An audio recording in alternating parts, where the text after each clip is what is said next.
In this Atheist Sunday School thingy-wing, we're going to do lesson 11, Jonah and the Whale.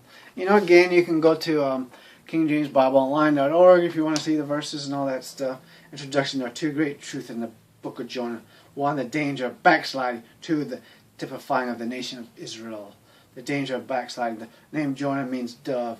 The name Amati means truth. Jonah's father was named Truth and Jonah was named Dove, a symbol of peace. Jonah was a good man and he had a good heritage. Jonah was called to go to Nineveh and cry against it. Jonah 1:2. You know, God had a will for Jonah's life, and but Jonah fled. Jonah went down to Joppa, and Jonah sought outward beauty. Where Joppa, verse 3, means outward beauty. Is also easy for us to choose that which looks beautifully outward. But wait, Joppa? Oh no, I'm sorry. That's the other city that got destroyed in the Clash of the Titans, the original one from the 70s. Not Joppa. He goes to Joppa though, and he says, "Where are you?" Jonah paid the price. Notice the words in verse 3. So he paid for a fare thereof. As always, cost to go to sin. Jonah went from the presence of the Lord. A storm arose. He was a poor testimony, witness for his God. Jonah 1:5. Notice that every man cried unto his God. Each man believed in a different God. Jonah had tremendous opportunity to help, but he was backsliding, had no testimony. Backslide will not be a soul winner. I remember I was waiting for my car to get fixed. Apparently somebody was watching this Jonah. It was a cartoon thing. It was hilarious because this would never actually happen at this point in time. Okay, they're on the ship and everybody's talking about their heritage, where they're from, like we would today, and there's this black dude, I'm from Africa, we believe this. Nobody's going to care what an African or an Arabian or a Spaniard or anybody believes, especially not a Jew, because they all believe, these Jews at this time. Jonah slept.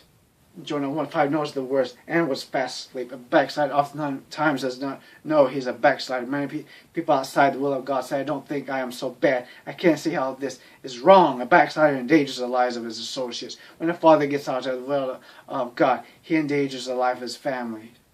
I don't know how. Many children have died prematurely because of the backslidden parent. Many wives have been taken because of a backslidden husband and vice versa. It affects not only our own lives, but also the comfort, safety, and security of those we love most. This is just another reason we ought to be careful to stay in the will of God, because God will kill everybody you love and harm them and everything. Lots were cast, and it was found that Jonah was the offender. Human effort would not solve the problem. Jonah 1:13, the men rowed, but they could not bring the ship to land. There was a backslider on board. How many revivals had failed through? People rowed hard. How many people who were backsliders have tried to do God's work and failed, though they worked hard?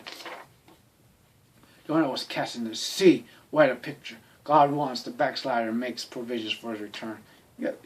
Jonah prayed. Jonah found that God was interested in him. The way to get back is to go to the place where you left. Jonah was in a hurry to get back. The greatest revival in history took place. Nineveh was a huge city. Jonah 4:11 says that Nineveh are more than 6,000 persons that cannot discern between their right hand and their left hand. There were 120,000 people that could not tell their right hand from their left hand. So no doubt it was a city of several million people. The entire city got right with God, and revival followed. God can use a backslider. God can use a man who answers the second call. There is hope for the one who is out of the will of God. The greatest successes often make the greatest temptations. Jonah 4:1. This is a very strange thing, and yet too often true. Jonah became disappointed because God has spared Nineveh. Jonah as a representative of Israel. Not only does Jonah represent the backside, but Jonah represents the nation of Israel. Let's notice this truth. To understand this more properly, one should read Matthew 12:39-40. Jonah was called the first time as God's vessel. Same is true of the nation of Israel. Jonah fled from the will of God and refused God's call. So did the nation of Israel. Jonah went to the Gentiles. He fled his land and went to the Gentiles. This same truth concerns Israel. They, too, after leaving the will of God, were scattered among the Gentiles. Jonah went to the sea. The sea in the Bible often refers to Gentile nations. Jonah constantly caused trouble while he was with the Gentiles. Once again, pictures Israel. Jonah returned from the Gentiles back to the will of God. So will Israel, God's people, as did Jonah. Basically, all of the Jews will become Christians. When Jonah returned to the will of God, he preached during the tribulation period. 144,000 Jews will proclaim the message of God. There was a great revival because of Jonah's preaching. Such will be the case under these 144,000 Jews. Revelation 7.